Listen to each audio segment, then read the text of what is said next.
দুজনই এখন অন্যের বাড়িতে থাকছি। আমি একটা ব্যবস্থা করতে পারলেই দাদিকে নিয়ে আলাদা হয়ে যাবো। একদিনেই হাঁপিয়ে গেলে? আচ্ছা, কথাটা আসলে আমি এভাবে বলতে চাইনি তোমাকে। আসলে আমারও ওই বাড়িতে ভালো লাগে না, আমি ওই বাড়িতে থাকতে চাইনি, তাই বললাম। তুমি কিছু মনে করো না। তুমি তো চাইলেই অন্য কোথাও থেকে পড়াশোনা করতে পারো। মামাই তো তোমার সব খরচ দেয়, রাইট?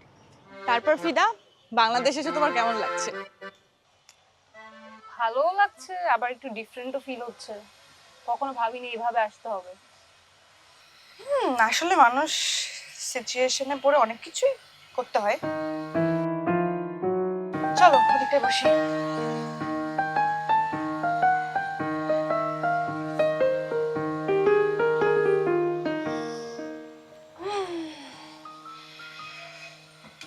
আমাকে ঘুরতে নিয়ে আসার জন্য থ্যাংক ইউ জেরিন। না, আমি আসলে তোমার জন্য তোমাকে ঘুরতে নিয়ে আসিনি। বাসায় একা একা ভালো লাগতেছিল না, তাই ভাবলাম ঘুরতে যাই। ভাবলাম তুমি থাকলে হয়তো ভালো লাগবে, তাই তোমাকে নিয়ে আসলাম, বুঝছো? আচ্ছা, তুমি কি সবসময় এরকম ঘুরতে বের হও? না, আমি আসলে যতটুকু সময় পারি বাসার বাইরে থাকারই চেষ্টা করি। দেখলে না, তোমরা আসলা কালকে, আর তোমার সাথে আমার দেখা হলো আজকে। রাতে ওই বাড়ি ফিরতে হয়, তাই ফিরি। সারাদিন কি করো জানতে পারি? সারাদিন কি আর করি, ভার্সিটিতে যাই, গ্রুপে স্টাডি করি, এই করতে করতেই সময় চলে যায়। তোমার আগের রেজাল্ট তো খুবই ভালো, কিন্তু খুবই ব্রিলিয়েন্ট আর মেধাবী। ওসব মেধাটেরা কিছুই না, আসলে সবই প্রয়োজন। প্রয়োজন থেকে পরিশ্রম করি, আর সেই পরিশ্রমই আসলে ভালো রেজাল্ট এনে দেয়। ভালো রেজাল্ট না করলে আসলে বুঝছো, চাকরি পাওয়া সম্ভব না। আর চাকরি করে বাবার স্বপ্ন পূরণ করতে হবে। বাবা আমাকে অনেক আশা নিয়ে ঢাকায় পাঠিয়েছে পড়াশোনা করাতে। আমার বাবা মায়েরও না আমাকে নিয়ে অনেক স্বপ্ন ছিল, সেগুলো হলো। হলো না বলছো কেন? অবশ্যই হবে।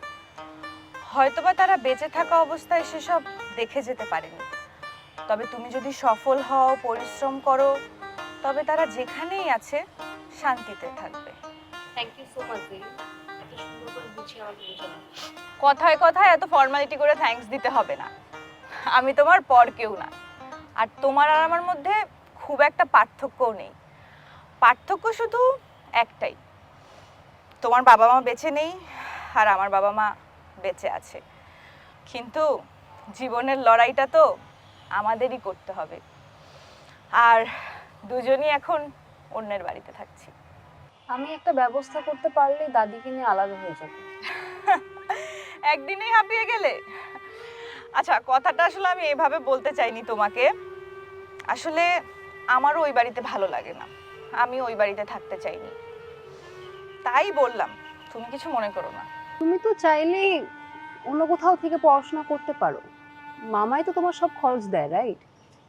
হ্যাঁ, বাবাই দেয়, তবে বাবা আসলে চায় না যে আমি এই শহরে একা থাকি।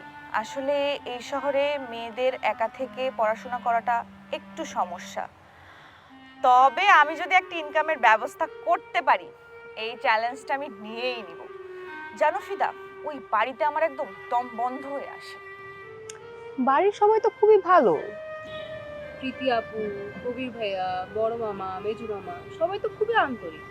তাহলে তোমার এরকম কেন মনে হয়? আসলে সমস্যাটা আমার। জানো ফিদা, আমি সবসময় খুব ভয়ে থাকি। ভয়? কিসের ভয়? মান সম্মানের ভয়। বাবা, চাচা চাচি, পরিবারের মান সম্মানের ভয়। জানো ফিদা, আমি খুব সাবধানে চলাফেরা করি, অন্যায় কিছু করি না। তবে মেজো চাচির অতিরিক্ত আদেশ উপদেশ আমাকে মাঝে মাঝে সন্দেহে ফেলে দেয়। আমি কি কোনো অন্যায় করছি? হয়তো সে আমার ভালোর জন্যই বলে। অতিরিক্ত সচেতনতার কারণে তোমার এরকমটা মনে হতেই পারে। হয়তো হতে পারে। চলো ওদিকটা যাই।